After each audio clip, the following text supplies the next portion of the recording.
For the longest time, there was nothing. But then, it appeared.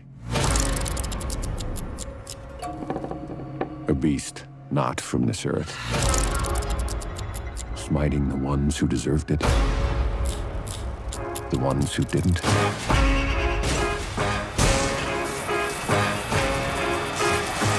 And everyone in between. The monkey insisted on joining. I didn't want to refuse him, okay? Yeah, don't mess with that.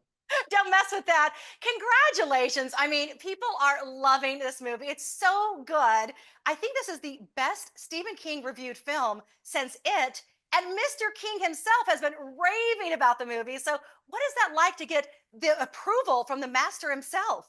It's a trip. Let me tell you, it's nearly psychedelic to attempt something that I did what I did in reverence of him, in respect for him, out of admiration for all that he's given to the genre, all that he's given to the arts, that he's given to the world, and the fact that he reflects it back with approval and admiration and respect is a big deal. It really completes the circle. It's nice. When I was a kid, my twin brother and I found something that loved to kill. Hello, brother. Bill. The monkey that likes killing our family. It's back. It must be vanquished. I've got to tell you, this movie is wild in the best way possible.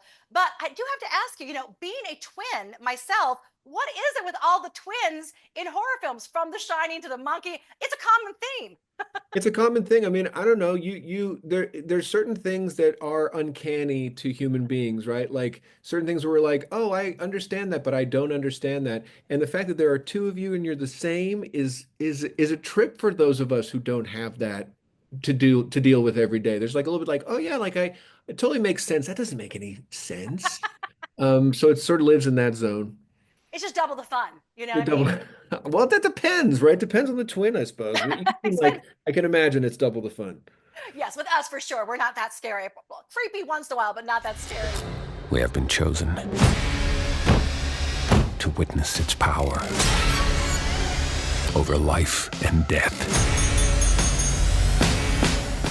Wait to see this movie again with a packed audience at my favorite Galaxy theaters, where their motto is making memories one movie at a time. So I was wondering if you would share your favorite memory about seeing a scary film in theaters.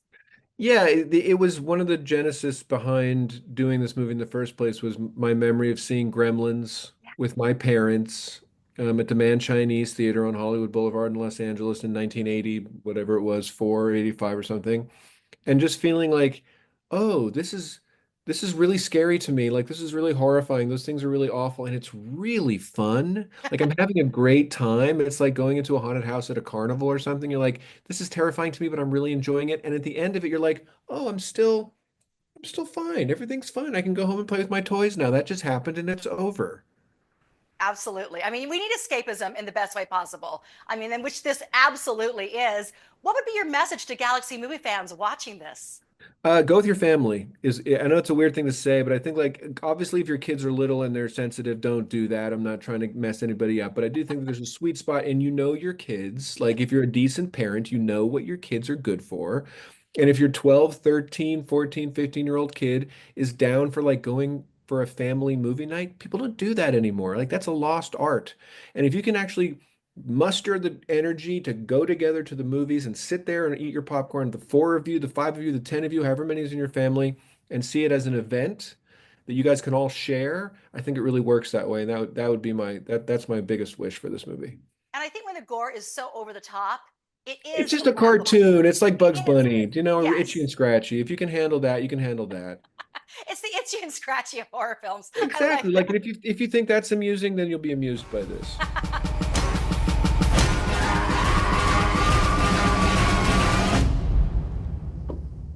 Everything okay up there? Yeah, everything's fine. Listen, when I was young and I saw Poltergeist, clowns were ruined for me. Of course, Chucky and Annabelle have ruined dolls. Now monkeys are out.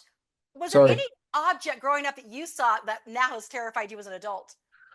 Oh boy, what a great question. I don't know that it ever, I think I left it in childhood, but my brother and I were so disturbed by the fact that our friends had Cabbage Patch dolls. We thought those things were just the worst, and we used to really abuse them. And I feel bad about it in hindsight, but we couldn't get behind the Cabbage Patch doll thing. That was like, these things are off. Yeah. Why hasn't there been a horror film with Cabbage Patch dolls, right? You just wait, you'll see.